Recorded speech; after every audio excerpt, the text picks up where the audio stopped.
ఇప్పుడు ఏ ఓటీటీలో వచ్చినా క్రైమ్ థ్రిల్లర్ హవా కొనసాగుతుంది. అందులోనూ ఇన్వెస్టిగేషన్ థ్రిల్లర్స్ అంటే ఆడియన్స్ చెవి కోసుకుంటున్నారు. ఇక వీటిని ఏ భాషలో వచ్చినా ఆదరిస్తున్నారు కూడా. ఈ నేపథ్యంలో మరో కన్నడ ఇన్వెస్టిగేటివ్ థ్రిల్లర్ ఓటీటీలో స్ట్రీమింగ్ కి వచ్చేసింది. వరుసగా జరిగే దారుణ హత్యల నేపథ్యంలో ఈ సినిమా నరలో కట్ అయ్యే సస్పెన్స్ తో సాగుతుంది. థియేటర్లోకి వచ్చిన 7 నెలలకు ఈ సినిమా ఓటీటీ స్ట్రీమింగ్ అవుతుంది.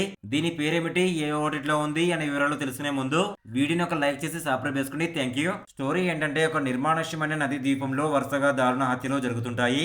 ఈ కేసును ఛేదించడానికి ఐపీఎస్ ఆఫీసర్ రూప రుద్రరావు రంగంలోకి దిగుతుంది.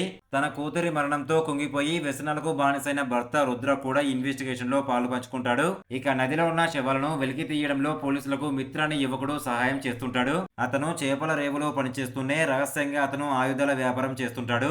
ఆ తర్వాత స్టోరీ మరిన్ని మలుపులు తిరుగుతుంది. చివరికి కిల్లర్ ఎవరు, ఎందుకు హత్యలు చేస్తున్నాడు, పోలీసులు అతన్ని పట్టుకుంటారా అనేది కన్నడ క్రైమ్ ఇన్వెస్టిగేషన్ థ్రిల్లర్ సినిమాను చూసి తెలుసుకోవాల్సిందే. ఈ Kannada crime investigation thriller movie పేరు వచ్చేసి బంధుక్.